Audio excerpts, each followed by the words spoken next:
Shumë qytetarë prizrenat shprehin shqetësimin e madh për rritjen e çmimit të energjisë elektrike dhe pakënaqësitë ndaj qeverisë për këtë rritje, pasi që kjo ka ndikim të drejtë në buxhetin e tyre, duke kritikuar qeverinë për premtimet e pambajtura, kur dihet se pagat e ulta dhe krahas kësaj, kjo shkon edhe në mënyrë zinxhirore, duke u rritur edhe çmimet e tjera që rëndojnë jetën e qytetarëve.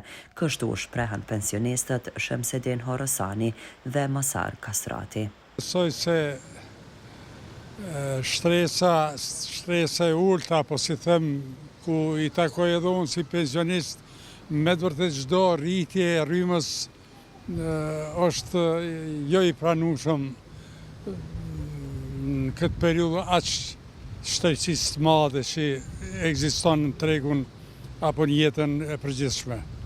Prandaj shtrejtimi i rrymës me siguri do të randon edhe ma tepër gjendjen e posaçërisht pensionerëve. Nëse e analizojmë se sa është pensioni sot një pensioneri, me vërtet çdo shtrejtim do të ndikon edhe ma në gjendjen të rëndë pensionistit. Tash, nëse dikush mendon që me një pension apo me një rrogë pej 300-400 eurove mund të përballoj shpenzimet e rrymës, atër veç është e pamundur. Qeveria e Kosovës duhet ta ketë parasysh këtë iniciativë, që me do të shkon në si them, jetën e qytetarit në përgjithësi. Rrogat tona, me pensionet tona, rryma është edhe ashtu shtrenjtë. Edhe tash që po pretendohet me rrit atyre, s'po di çfarë më thonë, është tepër shtrenjtë. Me një kohë qeveritarët tonë thoshin se po flem në rrymë, që është aq lirë, ndërsa tash e kanë çunë në qiell. Nuk di çfarë them. Rryma është shumë shtrenjtë. Inshallah nuk e zbresim bile pak. Jo 15%. Ata po thënë 15%, po bën aki edhe më tepër se 15% e hyjnë. Është shumë e vështirë. Pensionet po dihet çuçi, unë jam pensionist vet. Me 120 euro është problem i madh. Nuk ja dilet kush se si. Për vështirë është shumë vështirë, jo vetëm për mua, për një shumicë qytetarëve. Për televizionin Besa, edhe ata kanë theksuar se ky vendim është një gabim i madh dhe sipas tyre çmimet janë shumë të larta dhe se qytetarët e kanë shumë të vështirë për t'i mbuluar shpenzimet. Dhe se rritja çmimit të energjisë është një ngushtim për qytetarët, po ashtu ata shtuan se qeveria duhet të ndalojë këtë rritje dhe të sigurojë mbikëqyrjen për të kontrolluar çmimet.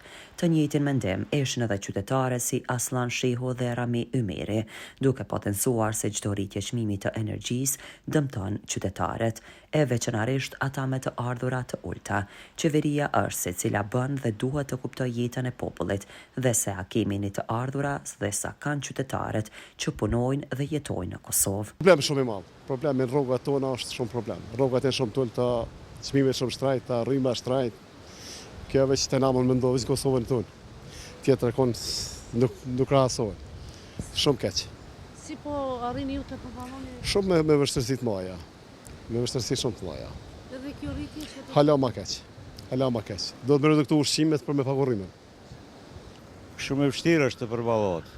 Edhe ashtu edhe këtë çmim që ekziston pak është i lartë.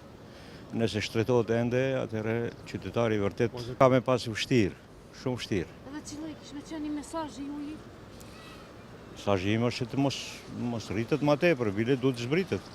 Të gjitha janë shtrejt. Është problem është. Më 5 prill u mbajt protesta kundër propozimit të ZRI-s për shtrejtimin e energjisë elektrike për 15%, dhe se kjo protestë ishte masovike me mesazh mbledhje të klasës punëtore kundër degradimit të mirëqenies së shumicës, ndaj pasurimit e grumbullimit të kapitalit nga kompania private KEC. Gjithashtu është paralajmëruar edhe një protestë nesër kundër shtrejtimit të energjisë elektrike. Ndryshe, kompani që operojnë sektorin e energjisë në Kosovë kanë dorëzuar kërkesë në zyrën e rregullatorit të energjisë për rritjen e çmimit të tarifave të energjisë elektrike.